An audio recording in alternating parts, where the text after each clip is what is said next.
내가 길이요 진리요 생명이다 라는 제목으로 하나님 말씀을 증거하겠습니다. 우리 모두는 건강한 인생을 살고 싶어 합니다. 병들고 또 지치고 힘든 인생을 원하지 않죠. 전에 신문을 보니까 세상 사람들이 회식 자리에서 건배할 때 건배사를 외치지 않습니까? 그때 건배사가 9988234라는 기사를 본 적이 있습니다. 이게 뭔가 했더니 99세까지 팔팔하게 살다가 2, 3일 아프고 죽는다. 이게 9988234라는 거예요. 2, 3일 정도만 아프면은 전 세계에 있는 자식들을 다 볼 수 있다는 거예요. 빨리 죽으면 안 되고 한 2, 3일 정도를 잠깐 기다렸다가 자식들 얼굴 다 보고 인사할 거 인사하고 죽으면 좋겠다. 그게 9988234라는 겁니다. 또 혹시 여러분 이거 메모했다가 또 매일 물 마시면서 외치지 말기를 바랍니다. 근데 이게 또 뜻대로 되지를 않지 않습니까? 아무리 그렇게 외친다고 해서 우리가 99세까지 진짜 팔팔하게 살 수 있겠습니까? 뜻하지 않은 질병들이 우리를 공격을 합니다. 특별히 이제 암과 싸우는 교우들이 있지 않습니까? 저도 이제 암을 알아보고 또 항암 치료도 해보고 그랬습니다만은 이게 보통 일이 아니죠. 우리가 오래오래 건강하게 살고 싶은데 실제로는 그렇지 않다는 거예요. 근데 건강하게 살아도 이 암보다 더 무서운 질병이 있죠. 그게 바로 염려라고 하는 질병입니다. 두려움이라고 하는 질병이에요. 암은 몸을 건강을 파괴하지만은 염려와 두려움이나 근심은 우리의 영혼을 파괴합니다. 얼마나 많은 사람들이 염려와 걱정으로 잠을 이루지 못합니까? 밤에 수면제를 먹어야 잠을 잘 수 있는 분들이 계십니다. 전 세계적으로 1억 명 이상이라고 하죠. 여러분 약국에서 진통제를 사서 드셔본 적이 있죠? 진통제의 판매량이 해마다 늘어나고 있다는 겁니다. 진통제가 너무 많이 팔리고 있다는 거예요. 얼마나 괴로우면 잠을 이루지 못하고 수면제를 달고 살아야 하고 진통제를 달고 살아야 하는 게 우리의 인생입니까? 염려, 걱정, 두려움은요 우리에게서 좋은 것을 다 뺏어갑니다. 잠도 뺏어가고 입맛도 뺏어가고 살맛 나는 인생도 즐거움도 의욕도 다 뺏어갑니다. 점점 말라 죽어가는 나무처럼 생기를 잃어버리게 만드는 것, 그래서 결국은 건강까지 해치게 만드는 것이 염려고 걱정이고 근심이고 두려움이라고 하는 겁니다. 자, 우리가 하나님을 믿는다고 이야기를 합니다. 하나님을 의지한다고 말은 합니다. 그런데 저마다 염려의 보따리가 하나씩은 다 있다는 거예요. 두려움의 보따리가 하나씩은 다 있다는 겁니다.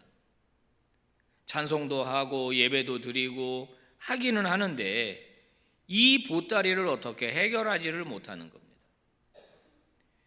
부흥사 목사님들이 옛날에 했던 그 설교들이 생각이 납니다. 하나님 앞에 그 보따리를 다 가져온다는 거예요. 오늘 여러분 다 가져오셨죠? 그래서 하나님 앞에 다 펼쳐놓는다는 거예요. 하나님 저 이런 근심도 있고요, 이런 염려도 있고요, 그리고 다 얘기한다는 거예요. 그리고 집에 갈 때 다시 또 주섬주섬 다 싸가지고 또 들고 간다는 거예요. 그 다음에 또 예배하러 올 때 또 가지고 와가지고 또 다 하나님 이런 것도 있고 이런 해결이 안 되는. 그래서 어떤 목사님, 유명한 목사님의 설교 제목입니다. 저게 신앙인의 불신앙이다. 믿음이 있는 것 같은데 실제로 그 믿음이 어떤 영향력을 발휘하지 못한다는 거예요. 그 믿음이 어떤 능력을 발휘하지 못한다는 거예요. 그래서 하나님을 믿는데 하나님 없는 사람처럼 살아가는 거예요. 아버지가 계신데 아버지가 없는 사람처럼 살아간다는 거예요. 그게 바로 오늘 그리스도인들의 문제라고 하는 거죠. 자, 이제 더 큰 문제가 있습니다. 그게 무엇입니까? 바로 이것들을 통해서 사탄이 역사한다는 겁니다. 사탄은 우리가 가지고 있는 염려, 걱정, 근심이라고 하는 틈을 타고 들어와서 역사를 합니다. 그래서 하나님과 우리 사이에 있는 끈을 잘라버리게 만듭니다. 하나님 계시기는 한 거야? 여러분, 이런 생각은 누가 하게 만들었을까요? 하나님이 나를 사랑하시는 거기는 한 거야? 정말로 하나님이 나를 보호하시는 건 맞는 거야? 이렇게 하나님과 나와의 관계를 흔들리게 만들고 약하게 만들고 심지어는 끊어지게 만드는 일은 누가 하느냐? 사탄이 하는 것입니다. 사탄이 가장 많이 역사하는 것이 바로 우리가 가지고 있는 염려, 걱정, 근심, 이것을 통하여 하나님과의 관계까지도 흔들어 버린다라는 사실입니다. 여러분, 우리가 잘 아는 엘리야 선지자, 그의 이중적인 모습을 우리는 기억하고 있지 않습니까? 갈멜산 정상에서의 엘리야와 로뎀나무 아래에서의 엘리야는 같은 사람이라고는 생각하지 않을 정도로 전혀 다른 모습을 보여주고 있습니다. 갈멜산 위에서는 능력의 종이었죠. 불의 종이었습니다. 믿음이 충만했습니다. 하늘로부터 불이 내려오지 않았습니까? 정말 대단한 모습을 보여줬습니다. 그런데 로뎀나무 아래에서는 어땠습니까? 너무 나약한 모습을 보여줍니다. 죽고 싶다고 말합니다. 나만 남았다고 말합니다. 하나님의 사람처럼 보이지 않습니다. 이유가 뭡니까? 이유가 여러 가지가 있지만은 육체적 피로도 있습니다. 그 갈멜산에서 부엘세바까지 달려갔으니 얼마나 피곤했겠어요. 또 하나는 이세벨의 협박으로 인한 근심입니다. 그리고 본인이 그 어마어마한 일을 했음에도 불구하고 전혀 상황이 바뀌지 않는 거예요. 그 정도 능력을 보여줬으면 북이스라엘에 하나님의 나라가 올 줄 알았는데, 아합이 회개하고 전 나라가 하나님 앞으로 올 줄 알았는데 어떤 변화도 일어나지 않았을 때 그는 실망하면서 하나님 앞에서 고개를 숙이고 죽여달라고 외치고 있는 모습이죠. 여러분, 우리의 모습 같지 않습니까? 언제는 대단한데, 하나님 앞에서 정말 믿음의 사람인데, 어떤 때는 정말 엘리야처럼 하나님 앞에서 울며 불며 자신의 믿음 없음을 드러내는 우리들의 모습처럼 보입니다. 성도 여러분, 거기다가 요즘은 또 코로나까지 겹쳤습니다. 3년 차입니다. 소상공인들, 우리 교우들, 경제적으로 힘드신 분들이 있죠. 어떤 정신과 의사가 나와서 하는 얘기를 들어봤습니다. 코로나 블루라는 말을 하더라고요. 전체 국민이 다 우울하다는 거예요. 매일 들리는 그 몇 명 거리두기, 만나지 마라, 접촉하지 마라. 거기다가 또 정치권들이 보여주는 모습은 서로 맨날 싸워대는 모습만 보여주니 이 국민 전체가 다 우울증에 빠지는 것 같은 그런 어두운 그림자 속에 있다는 거죠. 성도 여러분, 이럴 때 우리는 어떻게 해야 할까요? 어떻게 하면 좋을까요? 오늘 요한복음 14장을 통해서 하나님은 우리에게 그 해답을 제시해 주고 있습니다. 오늘 본문의 얘기는 예수님의 폭탄 선언 때문에 발생한 일에 대해서 적어두고 있습니다. 예수님이 십자가를 얼마 앞두고 있죠. 이제 곧 돌아가시게 됩니다. 근데 주님이 제자들에게 내가 이제 곧 아버지에게로 돌아간다, 죽는다라는 이야기를 하신 겁니다. 이건 제자들에게 폭탄 선언과 같은 것이었습니다. 제자들은 예수님을 믿고 따르면서 이분이야말로 뭔가 큰 일을 하실 분이라고 믿었었습니다. 정치적 메시아, 로마를 몰아내고 새로운 정부를 구성하고 그러면 이 이스라엘에 새로운 세상이 올 거다. 이런 생각을 하고 가정도 벌였지 않습니까? 다 가출했습니다. 남자들이 12명이 몰려다니면서 예수님과 함께 사역을 했었거든요.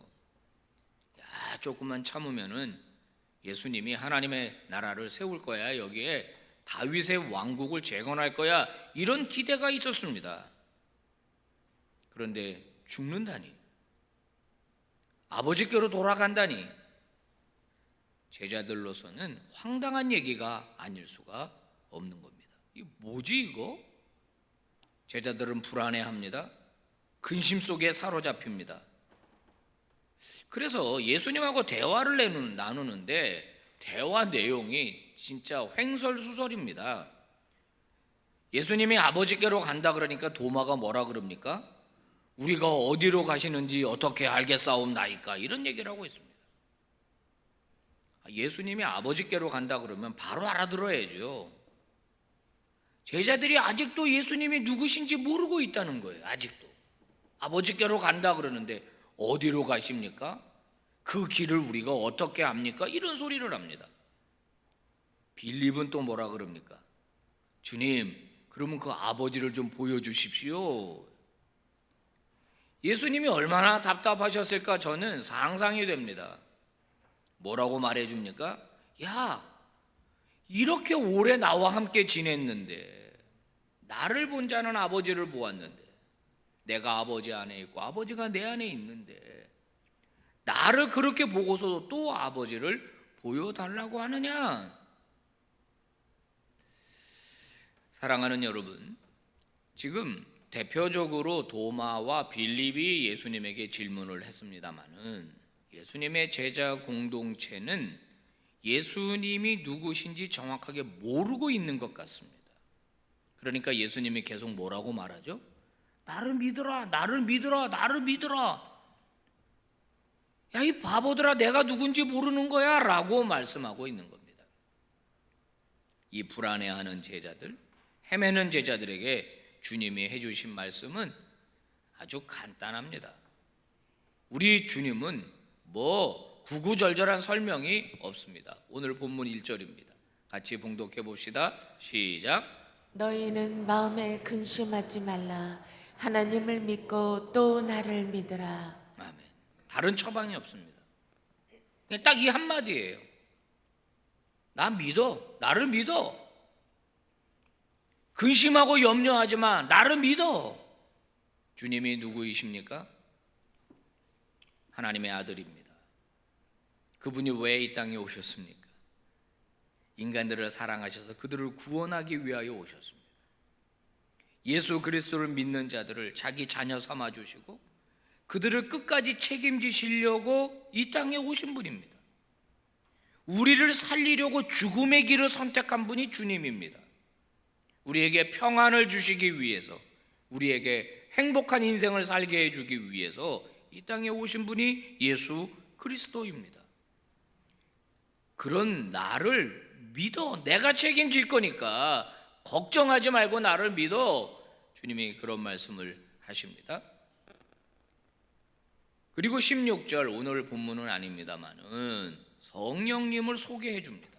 한번 읽어보시겠어요? 시작. 내가 아버지께 구하겠으니 그가 또 다른 보혜사를 너희에게 주사 영원토록 너희와 함께 있게 하시리라. 아멘. 주님이 떠나는 걸로 끝이 아니라 주님은 또 다른 방식으로 제자들에게 임하신다는 이야기입니다.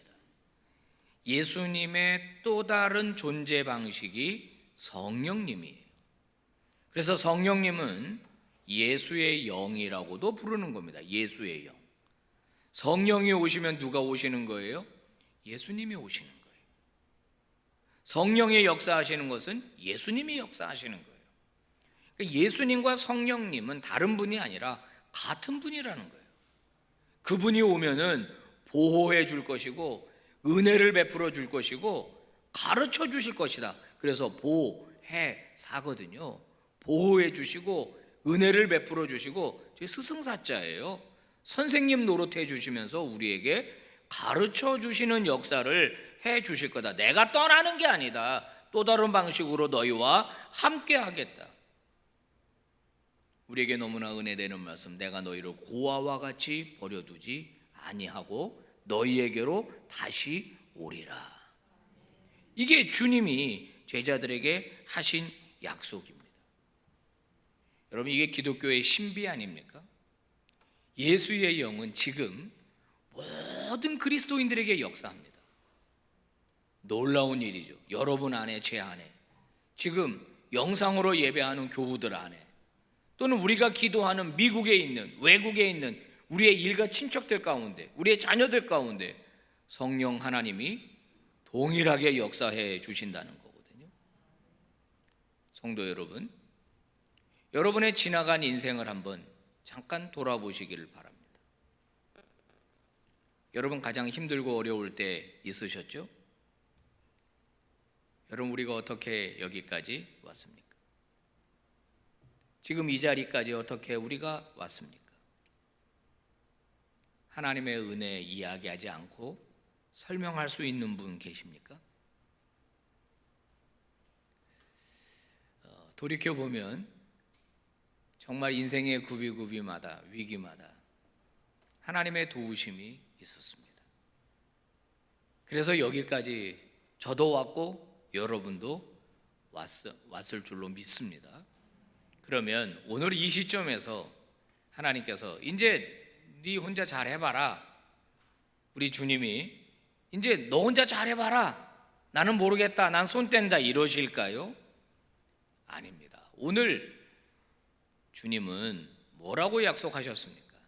한번 따라서 합니다. 내가 세상 끝날까지 너희와 항상 함께 있으리라. 아멘. 이게 주님의 약속입니다. 나는 너를 떠나지 않을 거야. 항상 너와 함께 있을 거야. 그러니까 여러분, 하나님에 대한 최대의 모욕은 하나님을 신뢰하지 않는 겁니다.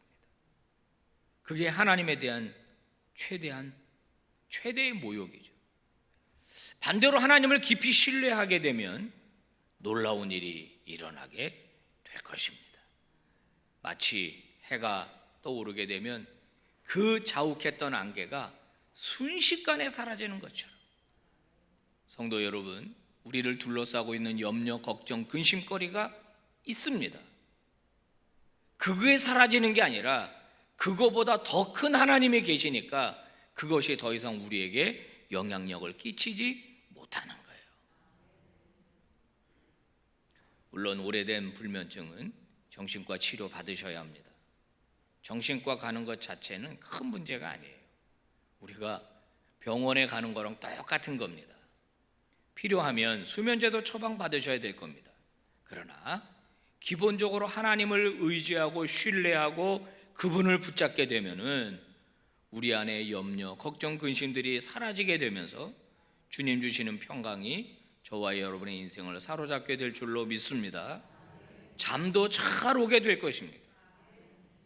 그게 하나님의 능력이에요. 우리가 주님을 따르다가 길을 잃어버릴 수 있습니다. 방향을 잃어버릴 수 있습니다. 우리 인생 살다가 주님 따르는 게 아니라 다른 것 따르면서 살 수도 있습니다. 때로는 죽음의 그림자에 짓눌릴 수도 있습니다. 그럴 때 우리가 반드시 기억해야 될 주님의 말씀이 무엇입니까? 6절 말씀 같이 봉독합니다. 시작. 예수께서 이르시되 내가 곧 길이요 진리요 생명이니 나로 말미암지 않고는 아버지께로 올 자가 없느니라. 아멘. 아멘. 주님께로 다시 돌아오기만 한다면, 길이신 그분에게로 돌아가기만 한다면, 진리와 생명이신 그분 안으로 우리가 들어갈 수만 있다면 우리는 다시 평강을 누리게 될 줄 믿습니다. 여러분, 찬양을 많이 부르십시오. 찬양을 부를 때 우리는 다시 그 길로 돌아갈 수 있습니다. 말씀 묵상 외에는 다른 방법이 없습니다. 하나님의 말씀 한 절에 내 가슴에 꽂히면 그 말씀이 놀라운 능력을 발휘한다는 것을 우리는 이미 경험하지 않았습니까? 여러분, 염려보다 더 크신 하나님을 신뢰하십시오. 그 하나님이 여러분의 인생 책임져 주실 줄 믿습니다. 우리의 인생 책임져 주실 줄 믿습니다. 사도 바울이 빌립보서 4장 6절 7절에서 한 권면은 우리에게 큰 힘이 됩니다. 시작.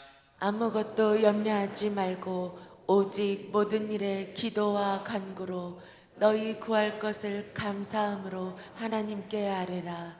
그리하면 모든 지각에 뛰어난 하나님의 평강이 그리스도 예수 안에서 너희 마음과 생각을 지키시리라. 아멘. 다 같이 눈을 감으시기 바랍니다. 여러분의 걱정은 무엇입니까? 성도 여러분, 여러분의 고민은 무엇입니까? 무엇 때문에 그렇게 힘들어 하십니까? 이 시간 우리 함께 기도하는 시간을 갖겠습니다. 자기 목소리가 자기 귀에 들릴 정도의 소리로 하나님, 내 염려와 걱정, 근심을 아버지께 맡깁니다. 아버지를 신뢰합니다. 아버지를 붙듭니다. 제 인생 책임져 주시옵소서. 살아도 주의 것이고 죽어도 주의 것입니다. 하나님 부르시면 천국 갈 것이고 하나님 책임져 주시면 이 땅에서 평안하게 살기 원합니다. 우리 이렇게 고백하면서 우리 잠깐 기도합니다. 자기 목소리 자기 귀에 들릴 정도로 통성으로 기도합시다. 거룩하신 하나님 감사합니다. 아버지 고맙습니다. 내가 길이요 진리요 생명이다. 나로 말미암지 않고는 아버지께로 올 자가 없다. 너희는 마음에 근심하지 말라. 하나님을 믿으니 또 나를 믿으라. 내 아버지 집에 거할 곳이 많도다. 너희는 어찌하여 나를 아직도 믿지 못하느냐? 나를 신뢰하지 못하느냐? 제자들을 향하여 말씀하신 주님의 음성이 오늘 저희들의 귀전을 때립니다.